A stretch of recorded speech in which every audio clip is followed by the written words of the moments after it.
What is up, everybody? So I'm back with part 2 of Kathleen Zellner's newest filing on behalf of Steven Avery. She is looking to get DNA testing done on the RAV4. So we're going to pick up right where we left off. The new section is titled New Evidence. In addition to performing the DNA testing to identify any third party to the murder of Teresa Halbach, specific evidence has been developed directly connecting Bobby Dassey to being in possession of the RAV4 and moving it onto the Avery property on November 5th, 2005. The issues of whether Thomas Sawinski's affidavit satisfy Edmonds and whether the Denny requirements have been fulfilled are currently being appealed by the appellate court. This goes to it being Bobby Dassey and another individual, not Steven Avery, being in possession of the RAV4 and pushing it onto the Avery property on November 5th, 2005, where it was subsequently discovered on the same day. Therefore, the affidavit of Thomas Sawinski provides an additional bias for this court to grant Steven Avery's touch DNA motion.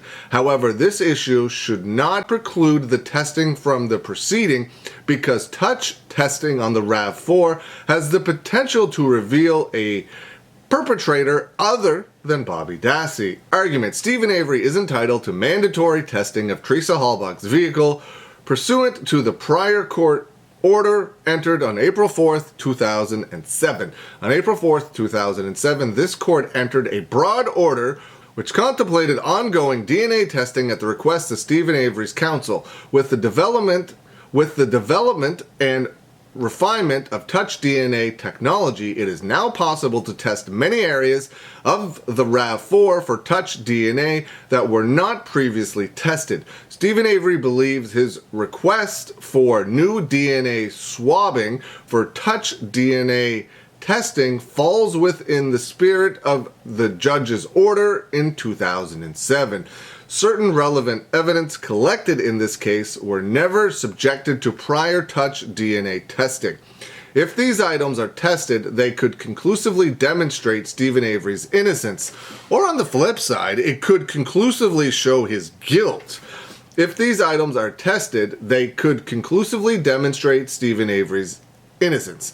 The untested items of the evidence, such as the driver and passenger seats, the dashboard gear shift, steering wheel, the interior and the exterior hood latch release, the gear shift, the broken blinker light, which is item A15, hood prop, the battery cable, battery, the rear cargo area, the interior and exterior cargo door, and license plate, items AJ and AK, Calumet Inventory NOS 8313 and 8305. If subjected to touch DNA testing, could with reasonable probability identify the real murderer of Teresa Halbach and lead to an exoneration of Steven Avery and hopefully Brendan Dassey. The evidence is in the state's possession. Steven Avery's counsel has confirmed that all of the forensic evidence in Steven Avery's case was transferred to the Calumet County Sheriff's Department and is being held there.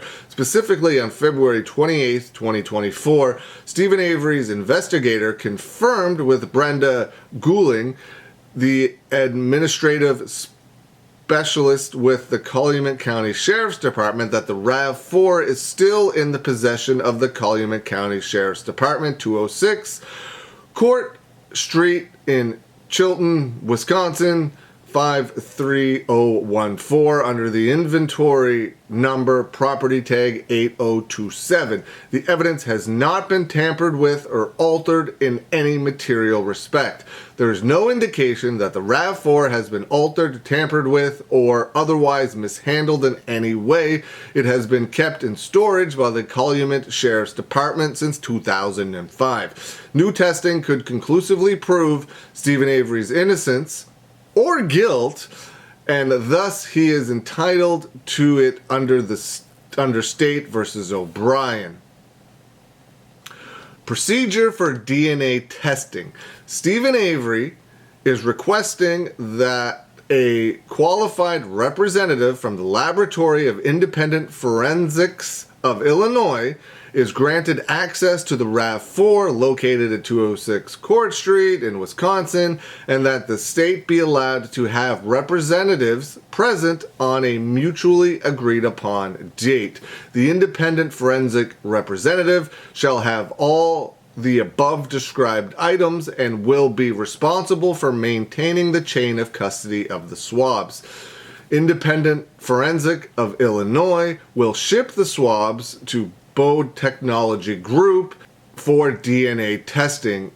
It is the opinion of Dr. Reich that most of the Dr. Reich or Dr. Reich, I'm not entirely sure how to pronounce his name. I apologize if it's wrong, or even if I keep switching how it is pronounced, that most of the swabs will be consumed by the testing. Body Technology Group Incorporated will advise both sides if the swabs need to be totally consumed, and Steven Avery's counsel will inform the state and obtain its approval in writing before proceeding with the consumption of the swabs.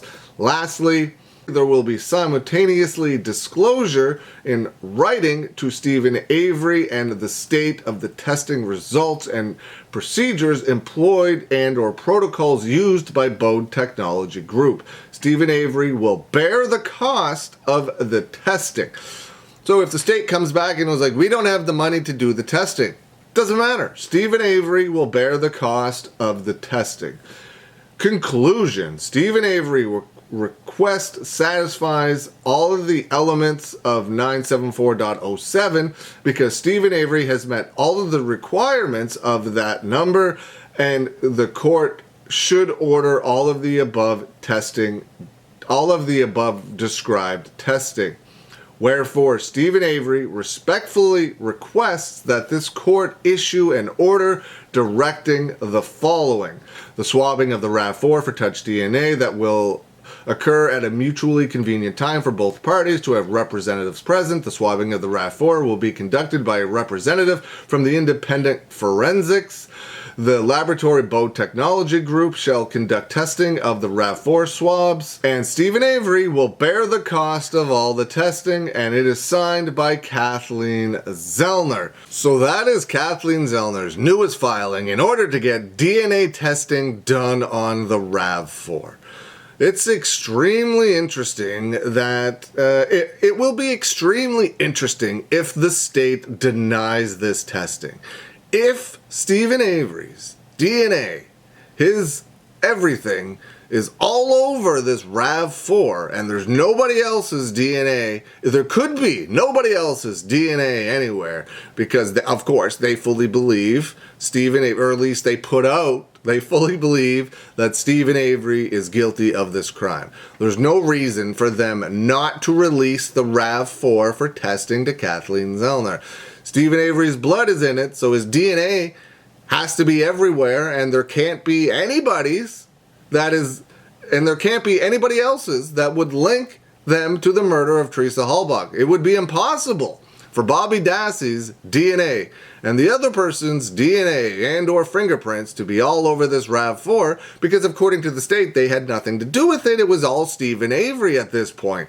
There should be no reason for them not to release the RAV4 to Kathleen Zellner.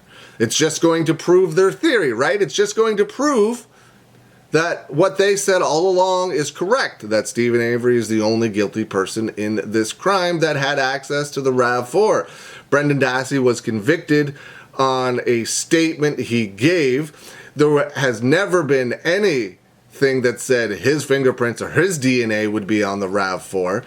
It is only Steven Avery's DNA and blood that are found on the RAV4, even though there is no fingerprints of Steven Avery on the RAV4. So the state should just be like, here's the RAV4, it's going to prove our case. What do you think? Let me know. Leave some comments below. I hope you're having a good day, and I will see you again soon.